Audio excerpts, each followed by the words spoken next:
لهوي، نهايه العالم اهي، نهايه العالم اهي، نهايه العالم اهي. يا نهار مش عارف شاج، نهايه العالم اهي.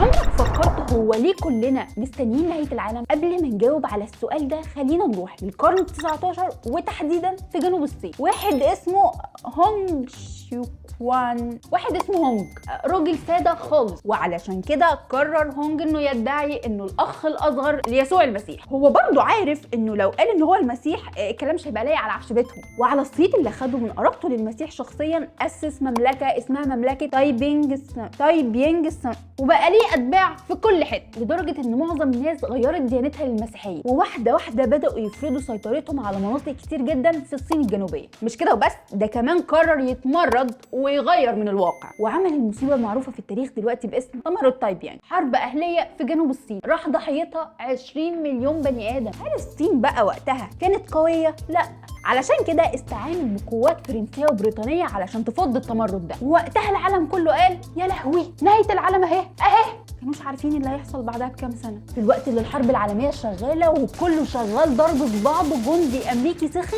كح راحت فورا بريطانيا وفرنسا باعتين تعزيزات. لا اله الا الله، هو حد لمسه وبعدين ما هيتعدوا. وده اللي حصل فعلا. الجنود الامريكان جنبهم اخواتهم الحلفاء عندهم برد وسخونيه وبيحاربوا الالمان. هوب الالمان ينتصروا ويسيطروا على معسكرات الامريكان وياخدوا اسرى كمان وهم مروحين. الحقيقه هم ما خدوش الاسرى بس وهم مروحين، هم خدوا الفيروس كمان. الكتيبه كلها عندها برد وتعبانه يا قائد، نزلهم ارض المعركه ولما يشموا البارود هيفوقوا. القائد طبعا كان غشيم والجنود ماتوا ببردهم، واللي عايش داخل في رابع يوم من الحمى. والامريكان كمان هناك على الكمادات ومحدش من الطرفين راضي يتكلم ولا يقول. الجنود بتموت، المرض بينتشر اكتر واكتر وسط الناس العاديه لحد ما وصل لاسبانيا اللي لا ليها في ده ولا في ده، ونشرت في الصحف عادي عن مرض خطير بينتشر في اسبانيا عادي. راحت امريكا وبريطانيا وفرنسا والمانيا مشاورين على اسبانيا وقالوا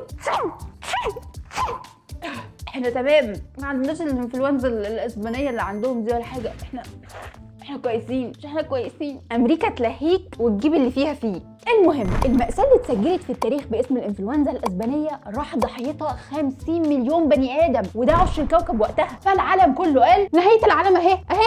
راح واحد رفع شويه ورق لفوق كده وقال لهم لا لسه، في 21 ديسمبر 2012 هي دي نهايه العالم. ليه؟ تاريخ المايه بيخلص. امريكا تسكت؟ لا، راحت عملت فيلم 2012. شوف احنا لو هنموت بعد بكره اقتصاد الولايات المتحده الامريكيه يفضل فوق فوق فوق فوق الدنيا.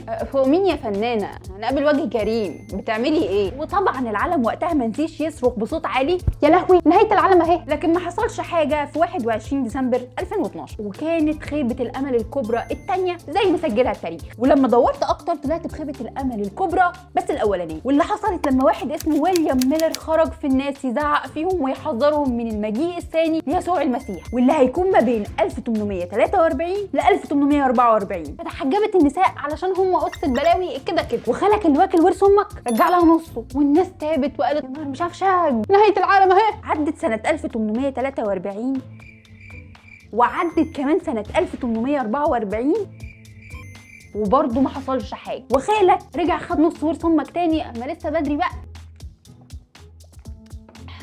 نرجع للسؤال اللي سألناه في الأول، ليه البشر منتظرين نهاية العالم؟ السؤال ده هنجاوبه من المدرجين. لو انت في مدرج العالم الأول فانت بتسأل طول الوقت علشان خايف، يا ترى يا هل ترى النهاية من الطبيعة الأم ولا من فوق من عنده؟ طيب يا ترى هيحاسبنا على الشرق الأوسط كله كخطيئة واحدة ولا دولة؟ أما بقى لو انت في مدرج العالم الثالث فانت بتسأل عن الخلاص، عشان خلاص بتسأل علشان تطمن ان الكل اللي بيحصل ده نهاية. والأهم إحساس الحق، إنك كنت صح واخترت الحق ووقفت في صف، علشان انتظار العدل يقع فوق راسنا من السماء من غير ما نسعى له. ده شيء طفولي وساذج، ما تبقاش مستضعف. استنى نهاية العالم وانت قوي وانت على حق، علشان اللي حطوك في مدرجات العالم الثالث وصنفوك عايزينك تفضل خايف ومستني الخلاص، وكأن الخلطة السرية بتاعت ان يكون قوة عظمى ما دقناهاش قبل كده. اصل العلوم من عندنا، اصل الحضارات كانت من هنا، فعايزين نستنى رجوع مجدنا وعزتنا مش نهاية العالم. فلا، احنا مش في نهاية العالم،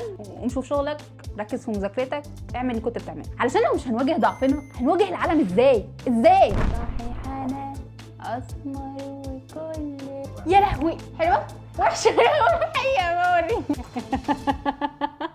جندي امريكي ساخن وكحكح